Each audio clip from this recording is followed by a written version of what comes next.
Today is April the 5th, 2021. This is the Service Hero Show, 365 Days of Awesome. Celebrate success through service. My name is Tamara Hunter, and I am your host. This is the show where we share inspiring stories of those that are inspiring others. So let's do this.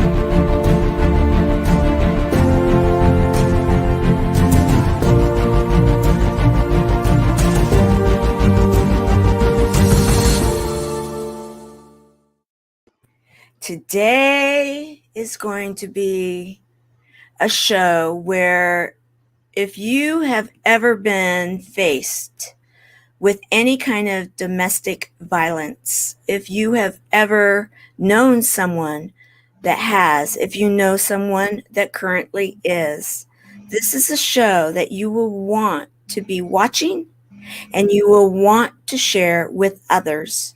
I'm also taking this time right now to let everyone know that some of the information we will be sharing and talking about may be a bit hard for some sensitive ears. So I want to give you plenty of time to possibly get yourself into a place where that will not be an issue. However, this is a subject matter that needs to be out there.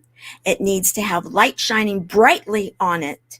And this woman, Natalie Renn, is truly a service hero. And this hour, we will make the case, and I know you will all agree that yes, she deserves the title.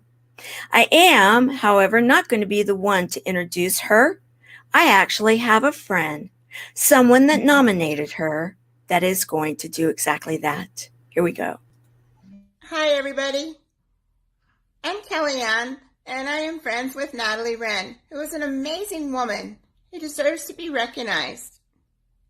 Recently, she had a major surgery and was told she had to be down and rest and take care of herself. And instead, she still was trying to help others in need. Now, to me, this is a real hero. She has got an amazing personality and a heart of gold. So today, it is with great pleasure that I call Natalie my friend and that she be honored.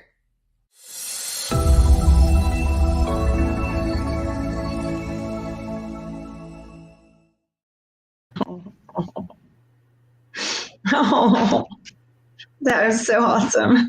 How does that feel? That feels wonderful. She's such a beautiful soul. I adore her. She is. And for all of you that follow the show, you recognize Kellyanne Collins. And Kellyanne Collins, she creates baskets, as we know, and then she picks a nonprofit, a 501c3, to highlight and feature for the month. And then she actually donates a portion of her baskets to that nonprofit. She also has volunteered with some, and she's actually helped you. That's what she was referring to, right? Right. Yeah. She helped me a lot, especially with my surgery. Yes. I want to welcome those that are showing up for the show. We always appreciate you. In fact, Helene Wilson, thank you for being the buddy that you are and welcoming all of the buddies to the show and being there to welcome me. Thank you. And actually, she is one of our ambassadors for our nonprofit that this show supports. And she's one of my buddies. And as you know, you met Caroline Bertens, the production assistant here at the show. And she's letting us know that right now we are live on the E360 TV platform. What does that mean to all of you? Well, here you go.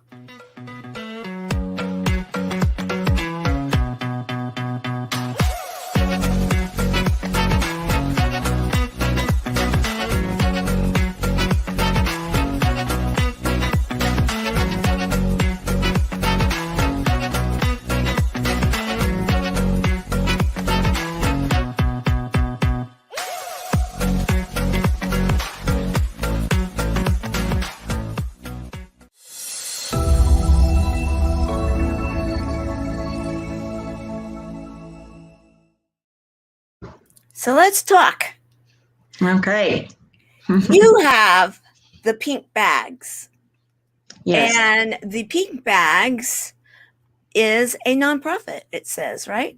Yes, we are. We are just recently too. So it's wonderful. Yeah. Congratulations. That's a big Thank deal. you. Anybody that's in the nonprofit world understands how big of a deal that truly is, right? It really is. Yeah. January.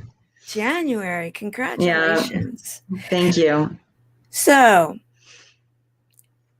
you serve through the pink bags, women primarily. However, Yes. women that many of them have children.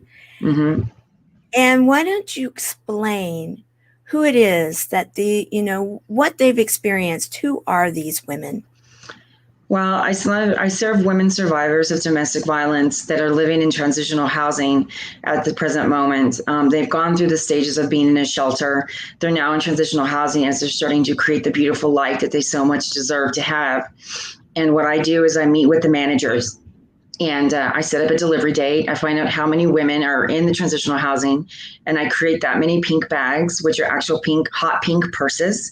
And I set up a delivery time, and I go and I deliver a bunch of goodness, a lot of good stuff that I picked.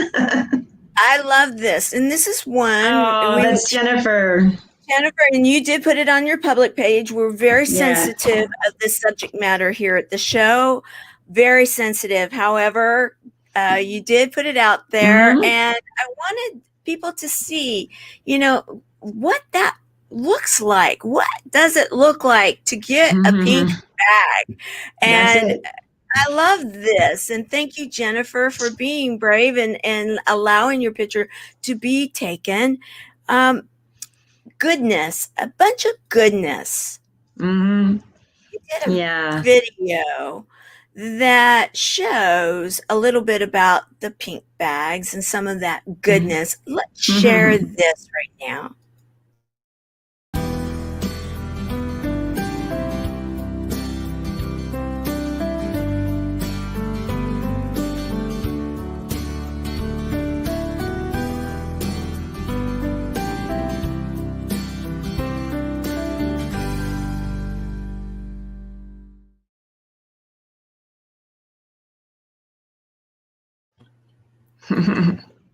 So I would think, being in the nonprofit world myself and understanding how it works, you're always, as you're putting together items like this, you probably have like an outline of the kind of things that you feel that they would want and need, and then some extra stuff.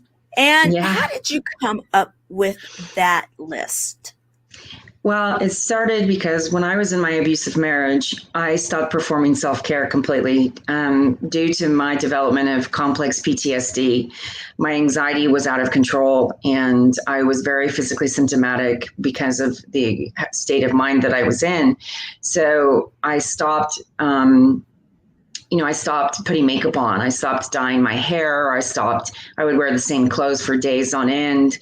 And then I had two little girls, I have two little girls that were with me. And, I just, and the anxiety made my shoulders and my back burn really bad. So taking a hot shower was painful. Taking a hot bath was no longer comfortable. Nothing comforted me at all. And I didn't want another woman to have to go through what I went through and not be able to be comforted. So the pink bags, I slowly started to bring them together and draw the blueprints. And I just started to think about each thing that would help comfort them, to help restore their self-worth, their self-esteem, their self-confidence, because I had lost all of that as well. Only recently have I, been able to, for my confidence to grow and my self-esteem and my self-worth to come back. It still isn't what it used to be, but it's definitely has increased dramatically. And I just didn't want another woman to have to go through what I went through. And I want them to know that they're valuable, they're important, and they're loved by all of us that are out there. And I just, so I just started to handpick items one thing at a time that I love. they made me feel pretty. That is so incredibly important. And we have people It's showing up right now. detrimental. It's detrimental to feel, because we get robbed of our self-esteem and our self-worth, our self-belief, our self-confidence, and we second guess ourselves and everything about ourselves. And we look in the mirror and we see something that's looking back at us that's very ugly, and it's very sad, and it makes us cry, or at least it did me. And I just thought, if I can help another woman, just even one woman, just feel pretty again, or make her feel beautiful for, the day, then I've succeeded. So true. So true. And I want to say thank you to all of you that are announcing to the world and sharing that you are a survivor of domestic violence. Shannon Green, I didn't know. Thank you for sharing that you are, and Caroline Berzins, thank you. And we need to be, start letting those that are in a safe place now. We need to be sharing with those that we understand where you are here and now, because when you're in the middle of it, you may not be in a safe environment where you can tell, where you can say it even out loud, where you can even say it in your mind sometimes. Right. Able to use your voice. This is where I am. And I know this too, because I am also a survivor of domestic violence. And it is extremely important for us to be able to share in a way that we can give strength and we can give hope and we can give that awareness to those that are in those walls right now and feeling like they're in a cave, that they're in prison. And many times they, in many ways, are. And it only became worse this last year because of lockdown, correct? Correct. The numbers are staggering because of the pandemic, the abuse. And this is just from women that have been hospitalized or that have gone to seek medical treatment. The women that hid out and became recluses like myself, who never went to the hospital or never went and got treatment.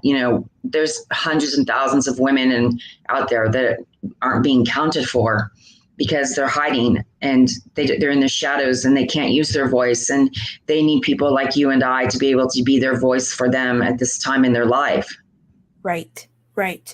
And I am going to, through this whole show, I am going to continually be sharing the fact that you can, when it is safe, you can reach out and let someone know that you can trust, that you are in a dangerous situation. There are also different organizations that are out there that are ready to help you. And so I want to continually be sharing this message of hope. And I love what you are doing with the pink bags.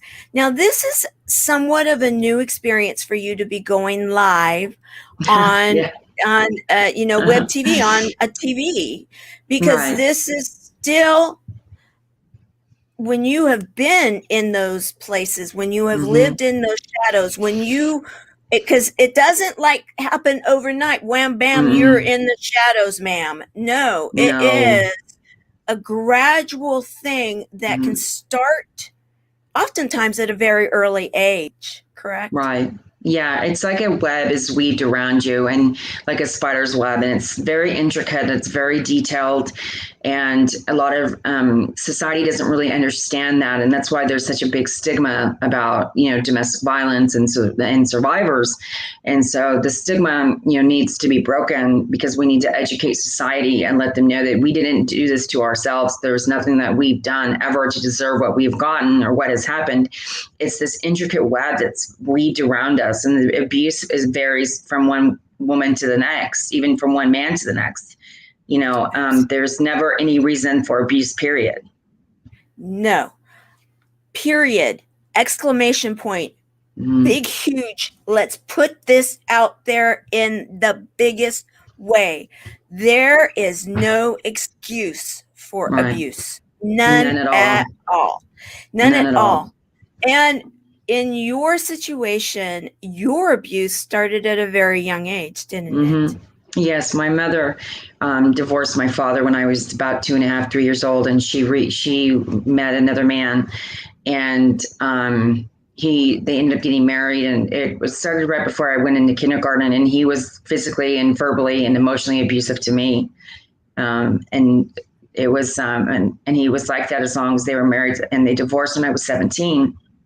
So he physically stopped abusing me when I was probably about 13 because I was getting as big as him. I was as tall. And so, but the verbal abuse and the emotional abuse, continued from him. And I just was getting older. So I just left the house more often and stayed away from him as much as possible, to help get me from one day to the next. So your method of coping was to get away from the situation. Right. Did you realize when did you possibly realize? Was it when you were in the middle of it, or was it years later? Years later. It took my abusive marriage for me to realize the similarities between the two. And I had repressed all of the memories of my stepfather. And so when the abuse started happening in my abusive marriage, the memories could no longer be repressed because of the severity of the complex PTSD I had. My mind could no longer repress them. And so they would start to flood my mind. And, I started to have night terrors and nightmares, and, all of these really horrible things started happening to me. And I had suffered a brain injury in a car accident in 2006. So I've had a psychiatrist, since the brain injury. So, I would go to him and I would say, this is what's happening. I don't know. And I'm not sure if he picked up on abuse or not. He knew that I was having problems with my marriage, but he wasn't sure, I don't think, to where he was willing to say something to me, but he would continually treat me for these symptoms that I was having. And they just continued to get worse the longer I stayed in the abusive situation, until it almost cost me my life. And that is that's where it can go. Yes. It gets to that point if we allow ourselves, and I can concur to that. Absolutely, I can concur. If you stay in it and you keep justifying and saying, you know what, and it sounds like to me, as you're sharing, that this type of abuse, psychological, mental, physical, verbal, emotional, all of these start to whittle at the self-esteem, doesn't it? Absolutely. It's one piece at a time of the puzzle. It takes a little bit here and a little bit there. And each time as it escalated, it would take another chunk away from me, and I used to be very confident and because I'm a surgical assistant and I've saved lives my whole life, my whole career. And the confidence that I remember having, I didn't have anymore. And I used to second guess myself and decisions I made as a mother. And I've never second guessed my decisions as a mother my entire life until this abusive marriage. And the financial abuse that I went through happened to me 3 times, was devastating. And I'm still trying to recover from that, and it's going to take years to come. I mean, it's just it's just part of that web that is weaved around us, and it becomes so intricate that it's really hard. And it took me the time where I was in the hospital dying, where I took my power back, and I said a big F you, I'm taking my life back. Right. And I told my body to receive the blood transfusion.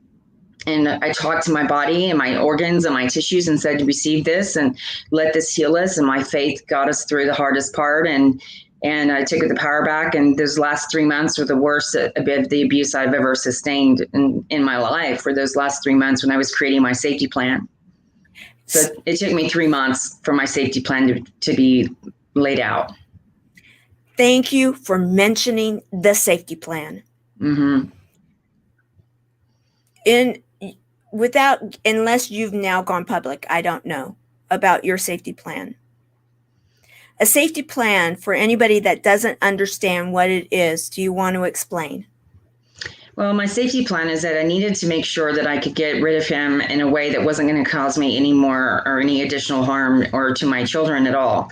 So what I did was, since he started to financially try to make us homeless, that was his goal, was to have me on the street with my girls, is that he had allowed all of their bills, our utility bills and everything, to get past due to the point where they were about to be turned off. So what I did as part of my safety plan was that every Friday when he got paid, I paid up one of the past due bills, and then I would be abused because of it. And this would happen every single week religiously, like I wouldn't miss a beat. And it just kept getting worse and worse and worse. And I had already fled for my life once with my youngest child who's special needs. And I had already kicked him out. I've had restraining orders, but he's kept threatening me. So this is what I couldn't escape yet or get rid of him until I had the bills paid up, because they were all in my name, thank heavens, because that's what ended up saving us. And so what I did was I got the water bill paid up. I got the electric paid up. I got the gas paid up. I got everything paid up. And then I was able to start putting more action behind my words. And so he started to feel the glass floor cracking underneath his feet. So the threats became more frequent, then they became more often, and they became more severe. And then finally, on December 22nd of 2018, he threatened me when I was in the car with my two little girls, and he did it in front of my children. And he slammed the car door and almost got my little girl's arm caught in the door. I looked at him and I said, "Threaten me again. Come on, one more time, just one more time. I dare you, just one more time, threaten me." And I just said, had it. And I drove off and I went to drop my daughter off at her dad's. And on December 23rd, we came home after looking at Christmas lights. And I had been praying that God would help make my mind strong, because my mind was so weak because of, the abuse and everything. And I just kept praying, have him threaten me one more time, because the house was in my name also. And sure enough, at 11:30 that night, he threatened me, and I had my home phone in one hand and my cell phone in the other. And I said, "Get your crap, and you got 30 minutes to get out of here, or I'll have you hauled out by the police."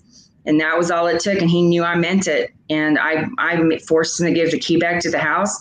And he was, running through the house, and he was angry, and he was, and I told him, I said, "I swear if you wake up the baby, you're going to wish you hadn't." And I followed him through the house, and I gave him exactly 30 minutes, maybe 27. I don't know. It wasn't.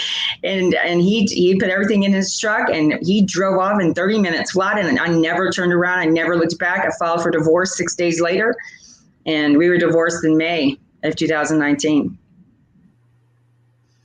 Well, congratulations. Congratulations on taking your power back. And a plan can be that you will possibly stay put. A plan can be that you may go underground. A plan may be it will be for your benefit. Anybody that is listening right now, what you need to do is find trusted people that can possibly help you with a plan. In my situation, I couldn't know my plan because I knew that it would be too dangerous. However, I knew I had to go into an underground situation, and that is exactly what happened. It is individual for each and every person.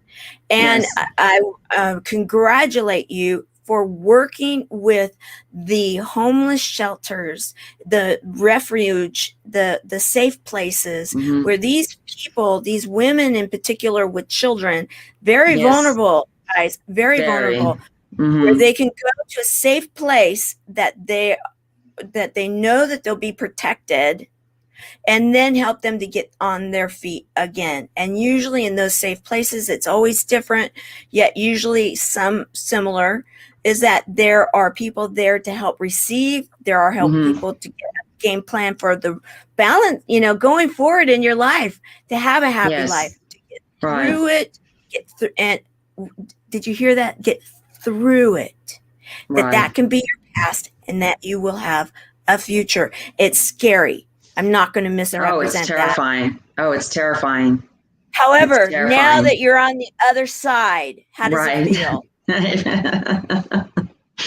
I sometimes I can't believe that I did it, and a lot of my friends used to tell me, "You're so strong, you're so strong." And I used to tell them, "I'm not strong. I'm not strong." And what it came down to is it's not that I wasn't strong, I was courageous. And that made a big difference, because courage, the definition of courage is to have strength while enduring suffering and pain. And that's the Webster's Dictionary definition. And when I read that that's what courage was, I was like, that's what I am. I am courageous. And I will continue to be courageous, because courage also builds bravery. And I became brave that night with my faith in God. And I wasn't going to allow this to happen anymore. Enough was enough. It was over. And I ended it, and I put an end to it, and I never looked back.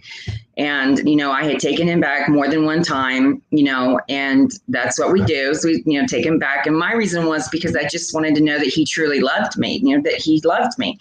And he never did. He was like right out of the depths of hell. He was just a demon. He was just an evil, vile man. And there was nothing good about him at all. He was just black-hearted. And I saw that, and I felt it. That made it even worse, was the fear that I felt and running through my blood, pulsating through my body was horrible, just absolutely horrible.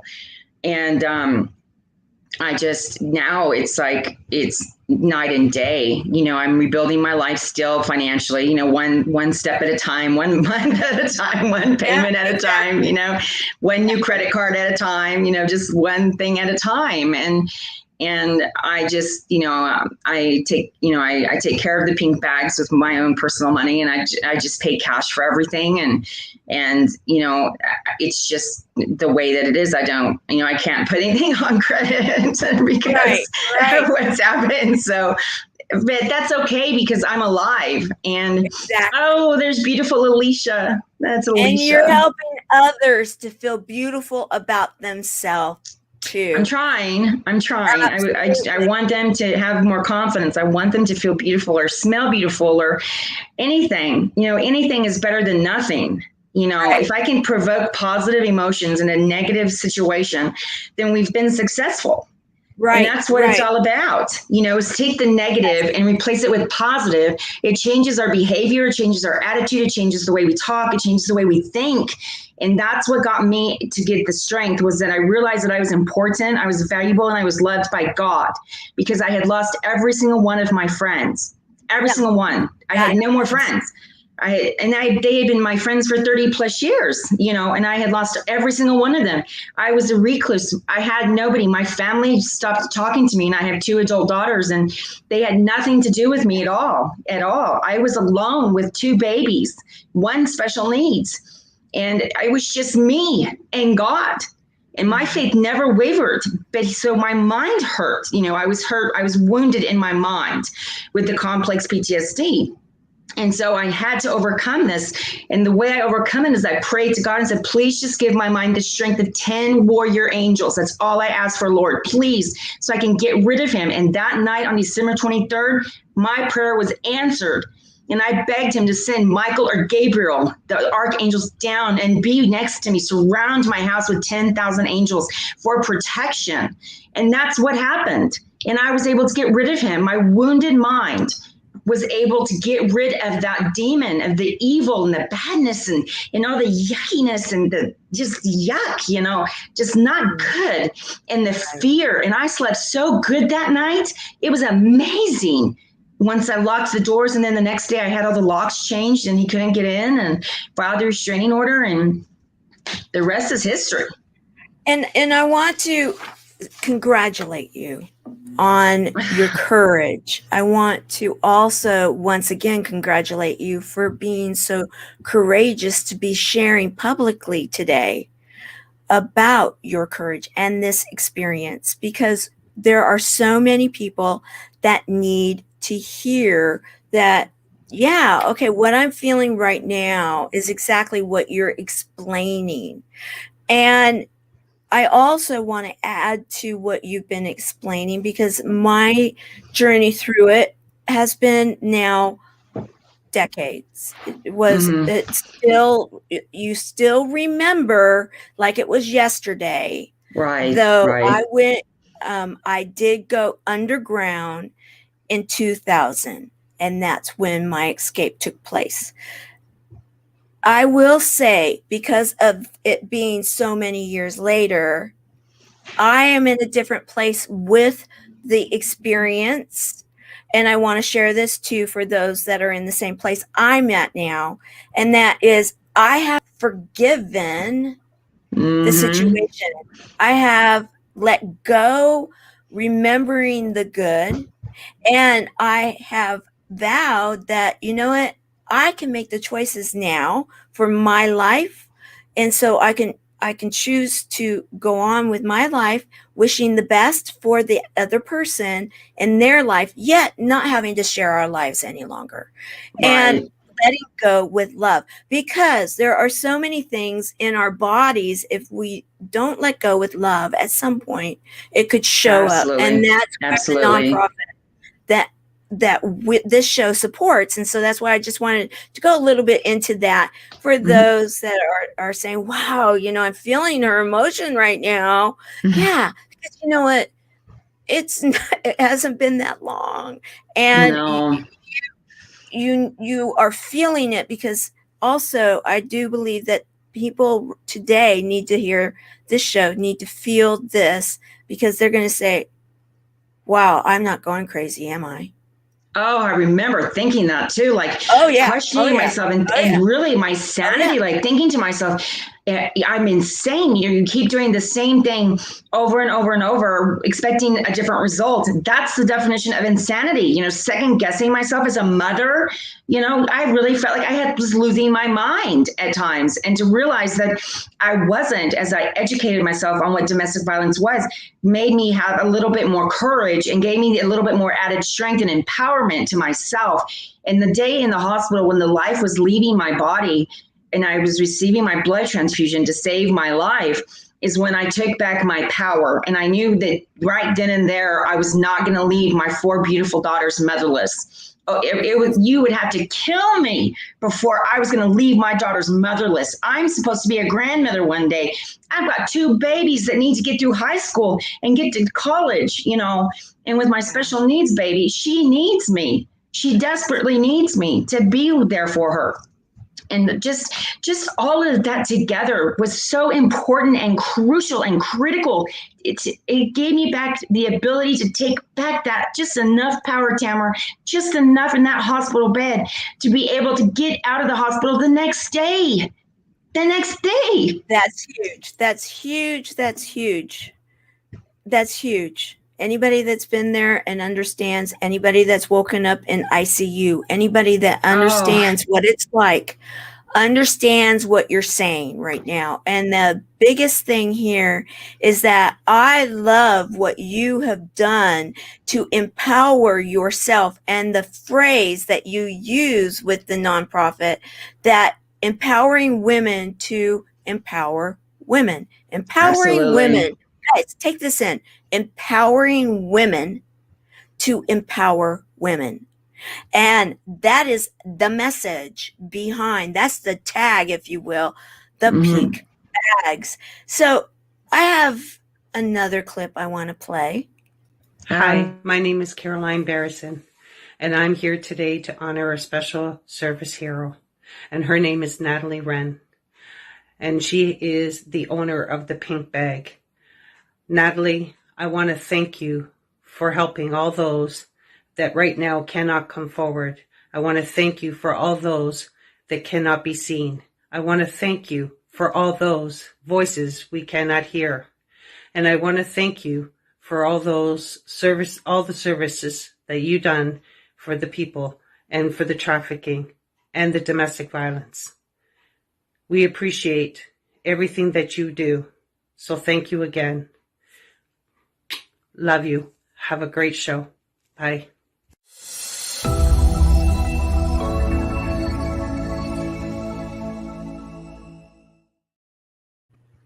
Yeah, it just oh, it just makes me just I just it's just so it's unbelievable, the feeling that it gives me, I'm just a vessel, trying to do God's work. That's all I am. It's just a vessel trying to spread the news, trying to let people know that it's okay. It's going to be okay. I promise, when it's all said and done, it's going to be okay. You're going to be okay. I promise. Look at me. I did it. I mean, I didn't think I was going to make it. I thought I was dying in the hospital, and I was bleeding internally, and I had to have a blood transfusion. And we can do this. If we come together as one, as a community, we can do this. We can help you out. We can get you a victim advocate. We can do it. We want to do it. We want to help. And that's the difference, is that we're afraid to ask for help. And I was crying out for help, and I was left by myself. And I don't want any woman to go through that like I did. Right. But had I not gone through it, I wouldn't be who I am today. Exactly. I wouldn't, I just wouldn't. So an advocate, explain what that is. If someone's saying, okay, I'm feeling, I'm there right now. However, I have no idea what you're saying, Natalie. What is this advocate? What would you tell them? I would tell them that every police station has a victim advocate for domestic violence, sexual abuse, and sex trafficking, any type of abuse in any type of way, child abuse, elder abuse, anything. They have victim advocates. These are specialized individuals that are trained in this type of abuse. They help you through the legal parameters that getting a restraining order, making sure that the restraining order is delivered to the person that is the perpetrator. They also give you such an amazing sense of support. They give you all of these different avenues of resources that you could use to get relocated into a different place of living, so that it's confidential and the perpetrator and the abuser can't find you anymore. There's so many things that the cities put money into for domestic violence that go unused and untapped resources. But the victim advocate knows what these resources are. I mean, my victim advocate actually took my restraining order and hand delivered it to the police department for me, so I wouldn't have to do it myself. She was there for me, and I'll never forget her. She was amazing. I still have her phone number, and I just, and they're wonderful people that are really educated on abuse, and they know how to help you create a safety plan or an exit plan. It can be called different things. Right. Yeah. It has different names. Every city calls it something different, but you can even find safety plans and exit plans to domestic violence on Google Images, believe it or not, and print one off, and it will give you step by step of what to do. It gives you a checklist of how to get your finances in order, how to have your ID on you, how to have your car keys next to you, how to have your cell phone next to you, all of these different things to have in your, by you, so that they can be taken from you, preventing you from doing your exit strategy. Right. So, you literally can just Google image a lot of things. And that's what I did. And then I started to develop mine, and mine was a very financial based. And then it just, so I had to hit it that way. And then since his name wasn't on the house, he was trespassing. So I was able to use that as a way to get him out of the house without too much of a fight. But that final showdown was quite a showdown. It sounds like it. It was. And I want to add and piggyback off of what you just shared right now. And that is, if you are listening to this, and if you are saying, okay, I'll do it, please be careful where you do the Google search. Yes. Do not do it on your home computer, and do not do it on your phone. I would suggest a library or or one of your trusted people that that totally on, that this is an individual thing. But you really want to be careful when you are checking you into can do any it of at the courthouses. things. You can do it at the courthouses also, and it's very private. The victim advocates will do it for you as well. They actually have exit plans and safety plans in paper form to hand to you for you to fill out on your own. And you just basically fill in the blanks. It says, I'm going to do this to get to this. And you just write in the blank, and it helps you create this safety plan, because we're all so different, and every situation is so unique.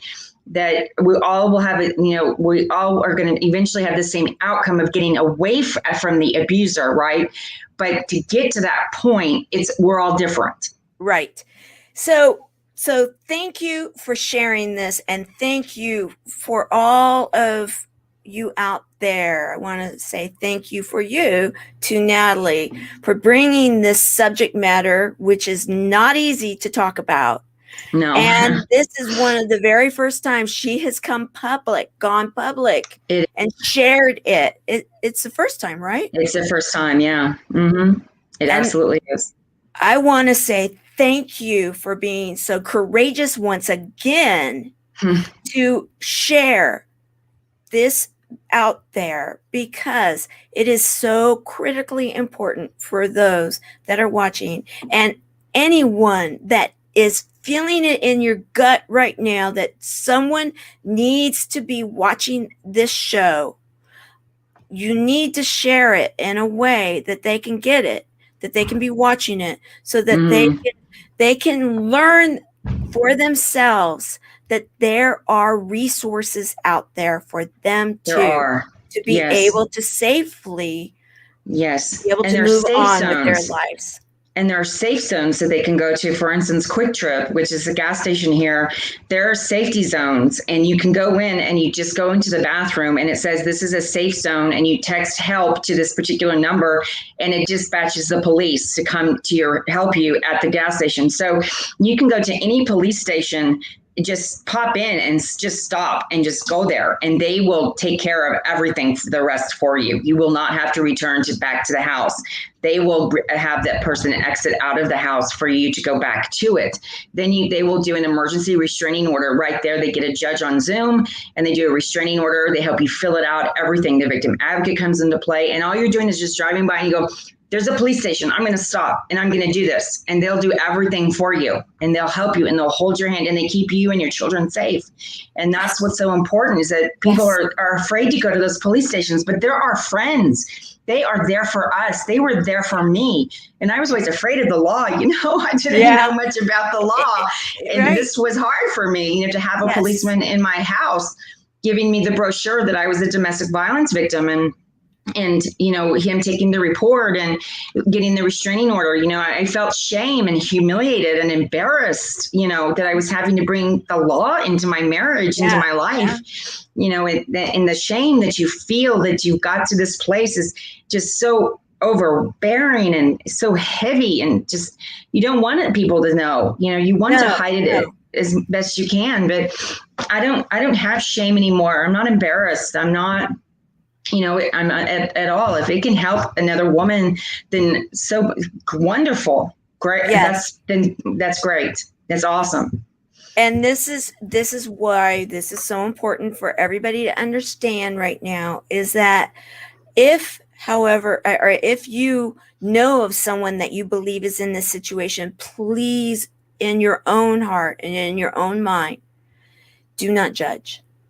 You are not behind those doors. Do not judge. Right. Because in judging, you may be creating an energy that they are feeling, and that may stop them. I don't want to blame anyone, but just if we all collectively understand, because we're being real and we're talking about this openly, we're having compassion.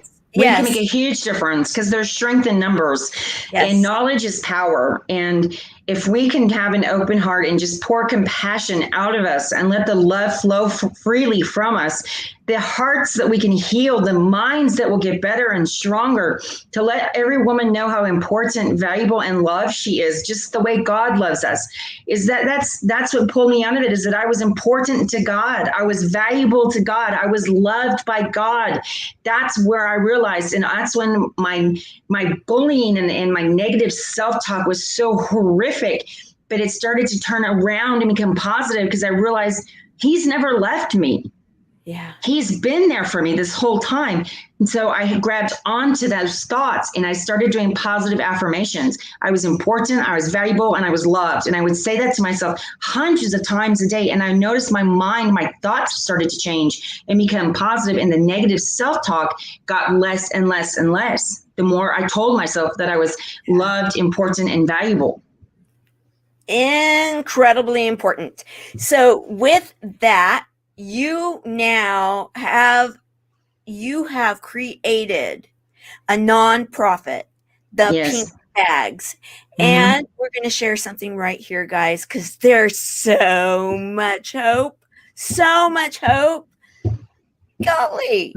I mean, yeah, these are really cool. So let's see what it's all about.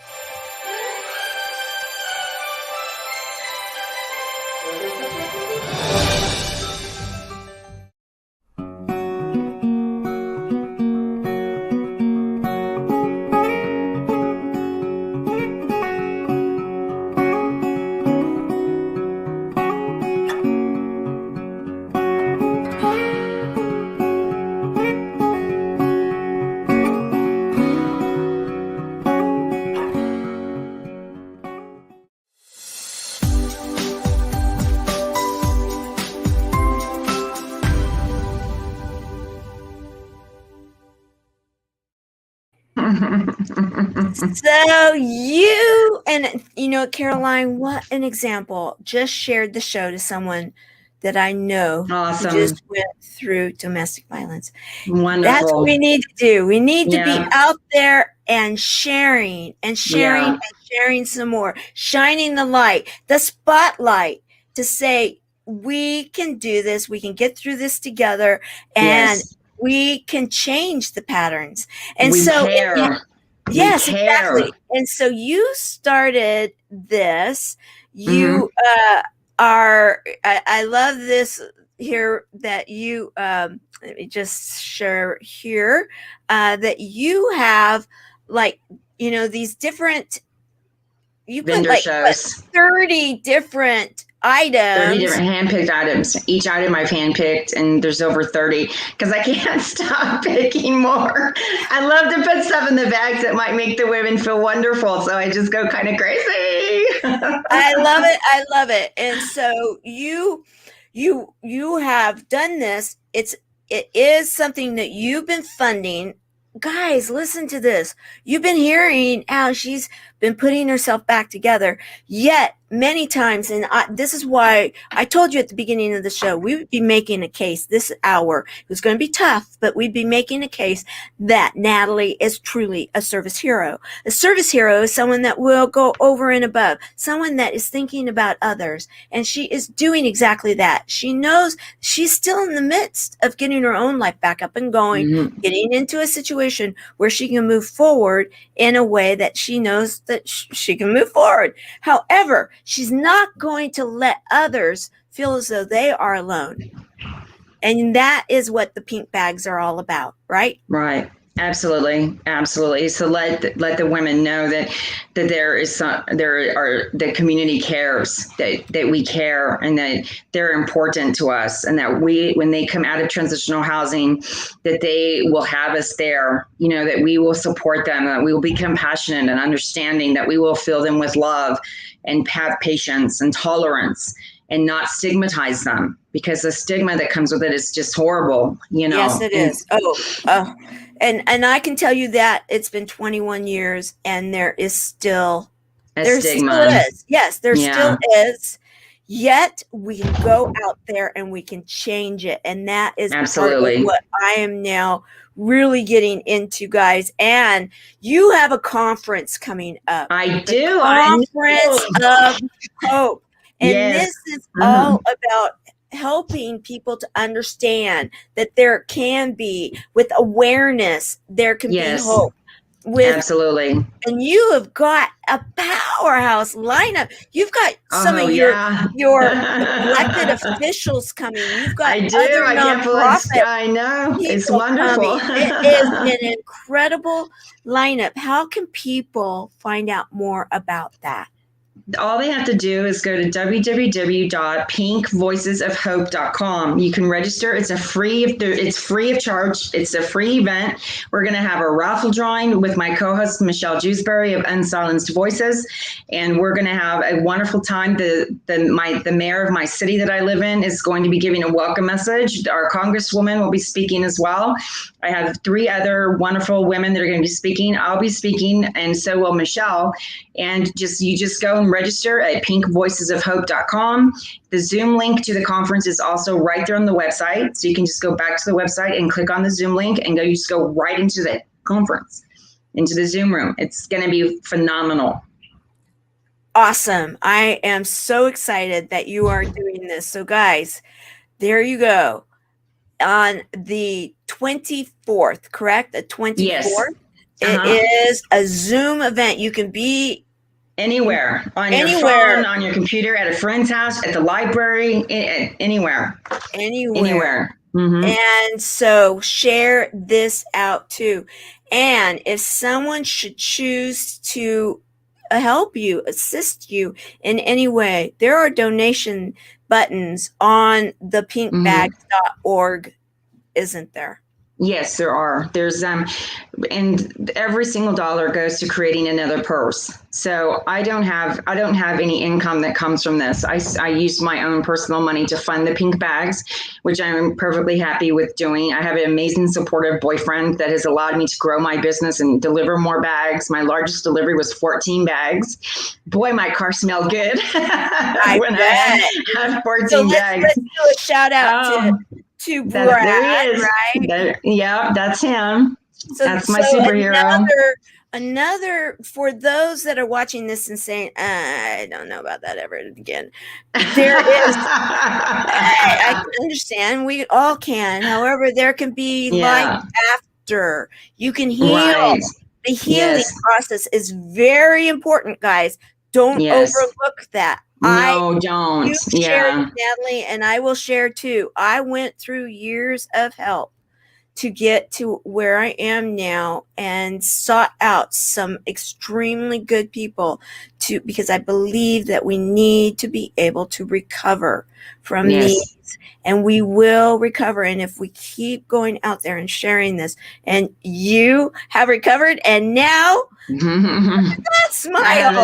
I love those smiles there. He's also on my board of directors, and he does the governance portion of the 501c3, and he's my biggest fan. He has supported me from the moment we fell in love in 96 hours, and we never looked back. We were just meant to be together. So, he's a godsend, and God sent him to me. And, and I had been separated or divorced for almost a year before I met Brad. And the minute I opened my front door, he was standing there with the Starbucks coffee in his hands for me at 5 o'clock in the morning on his way to work. And that was the end of it. It was because I didn't have a car, because my car got repossessed because, my ex-husband, so he drove a coffee over to me. So it was just, and it's an amazing love story. It's just, and we're still going strong, and I'm just really blessed. You are such an inspiration. Now, I want to just touch real quickly on one thing, because it was mentioned, and I want to make sure that we do. You had a major surgery recently, and yet you didn't stop. You didn't stop. You kept serving. Are you okay? I'm okay. I had a spinal fusion done. So I'm not supposed to be. I was supposed to just be in bed and only get up 3 times a day for 10 to 15 minutes just to keep blood clots. But I couldn't. I put myself on sabbatical with the pink bags, but then I just couldn't stop working on the conference, and I just kept working on the conference is what I've been doing, and getting it put together, and getting the lineup of the amazing women that are all going to be speaking to empower us and to welcome us, and to be so glad to speak. And the congresswoman who's speaking is also a survivor. She's of domestic violence, and she mentions that also. So this is going to be a phenomenal day, a wonderful afternoon spent together, all of us together. Amazing. Well, glad that you are doing well, because we want to make sure that that is the case. So pink bags, right now they're local in your area, right? Phoenix? Yes. Mm-hmm.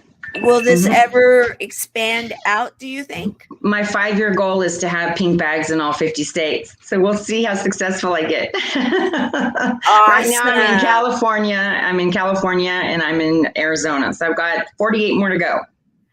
Congratulations on that too. So if anybody, what kind of help do you need to help make that happen? Women that want to volunteer and be a volunteer from their area, all they have to do is they can go to the pinkbags.org and they can send me a message and I'll respond as soon as, within a timely fashion. And they can just let me know that they'd like to be a pink lady. And if they'd like to be a pink lady, I set everything up and I deliver the pink bags to them. I ship them to them and then they just can go upon their deliveries. I love that. Pink ladies. Yeah, they're my pink ladies. That is so cute.